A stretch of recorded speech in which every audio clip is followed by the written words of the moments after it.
never run for like a public office or anything? Oh, I don't want to do that at all. But you're like, I feel like you have a strong voice. Yeah, and I put it out there in artwork. Alright. 100%. I deeply care, and I really try to show up for my city. And I really try to show up for women in California. And I have close relationships with Doris Matsui and Daryl Steinberg and, whoever's are representing us at the time. But, I really try to, in a nonpartisan way, I really try to know the people who are representing. Just learning their platform and... Just having a relationship with them. So they'll take my phone call. If I'm worried about something, I can actually call somebody and they'll call me back and, we can talk. It's pretty powerful. Which is awesome. Getting to be an artist and getting to say, hey, I read this whole article. I'm super worried about this. What as a community can we do about this? And I'm active in a lot of those conversations. I don't think I have I have an art degree. I don't think I really have the education in public policy. My dad's a lobbyist. My family's been in government. My great-grandfather was a state senator.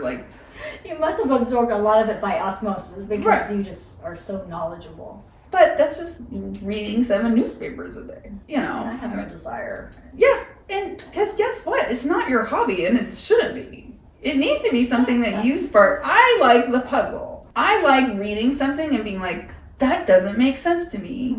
What about this doesn't make sense to me? What else? When I were reading 5 articles and figuring out what they all had in common to be like, that's the truth, right? Fox News said it, CNN said it, Washington Post said it. They all had different opinions, but this was the core, so this must be the true thing. We demonize labor in our society. If you are white and you don't finish college, it's your fault that you can't make a living. And that's not true. There are 4-generation coal miners who lived in coal towns who lost family to lung disease and other things from working in these coal mines, and the world changed. They didn't deserve to be fired. Yes, there are better ways of having renewable energy, for sure. But those men and women in those towns didn't deserve to starve. As a society, we need to be better. There's a reason that many people were really pissed off. And the Democratic Party really abandoned a lot of people who didn't have college educations. When you start looking at the base of Trump supporters, he galvanized and got out the vote for a ton of white, male, non-college educated people.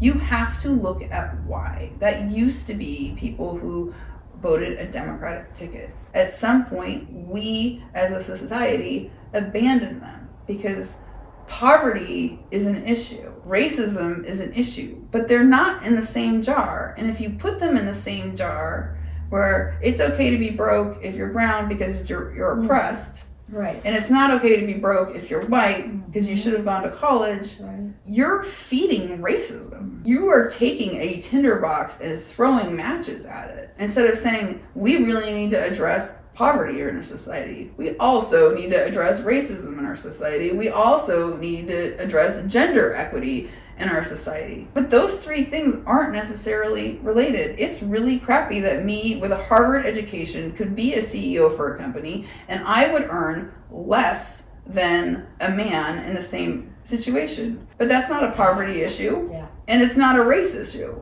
That's a gender issue. And it needs to be addressed by those laws. When you start saying, oh, it sucks that would be the situation, and then somebody says, oh, well, if you were a black man, you'd get paid even less. You're like, that's not okay. Yes, that is true, but that's a race issue, and we need to deal with it here.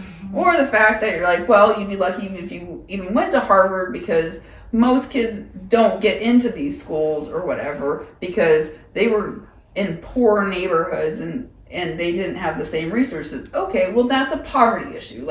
When we start mixing those things up, all of a sudden, we get these really bad talking points that just alienate people and don't fix problems. And I think that's kind of what we're seeing is you're having all these issues kind of getting lumped into these one-sum parts. So who do you reach out to as a local wanting to make that positive change, whether it's the gender issue or the status issue or the color of the skin issue, who do you reach out to?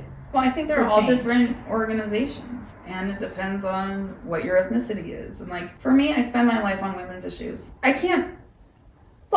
think the climate change is a super big issue. I don't have time for climate change. I'm going to recycle. I'm going to do my part. I'm going to try not to be wasteful. But like, make a change where you can. You can't fall on every sword. You won't have any blood left, or energy left. Like, for me, I just do women's issues. Mm-hmm. And women's issues, for me, is how I will spend my whole life using my time. That's St. John's program for real change, because they take women out of shelters and they help them get their children back. Because kids in foster care want their moms to come get them. They don't want a better, different family. They want their mom to care enough to come get them. Whether they have been prostitutes on the street, whether they have abused them, whether they have been addicts or anything else, they want their mom. And we have set up a system that it's really hard to lose your kids. But once you lose your kids, it's almost impossible to get them back. You have to do parenting classes, you have to pass drug screenings, you have to get a job. Any children you still have in your position have to have great attendance in school and all these things. So St. John's, if you were a woman and you had to go to all those appointments, you couldn't have a job and support your family. So St. John's brought it all in-house. So they have a catering company.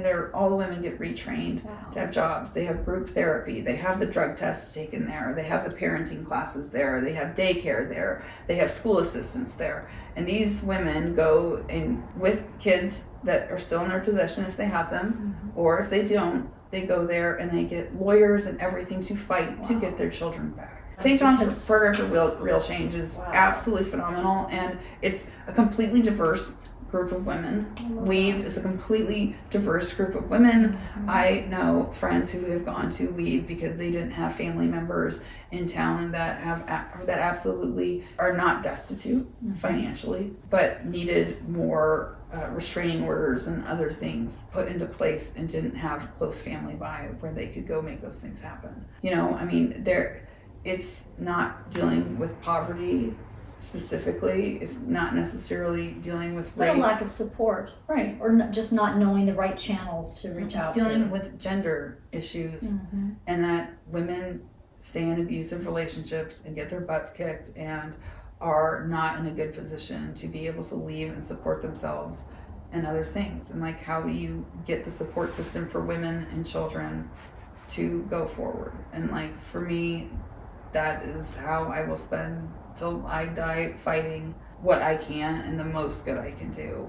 Black Artists Fund is a really cool program where you can buy artwork from Black artists or make donations for opportunities for Black artists to have art opportunities, because they're such an underserved, underrepresented community. I mean, just women, all women of any ethnicity, it's 15% of modern art collections in museums. And they've done studies where you have people look at women's artists and men's art and you don't tell them what gender it is. People can't tell. Like, people pick their favorite paintings and half are women and half are men. The second you say this is a woman's painting and this is a man's painting, everybody picks the men's painting. We earn less. We are not being represented by museums, and we're not even getting on the gallery track to get to the point where you would be considered to be in a museum. So, for me... Well, this hits you directly in the pocketbook. Yeah, so I've actually decided I've decided to do street art because it's 1% of all street artists are female, but then I hire all female assistants every time I can. And then I went to David Sobon, who runs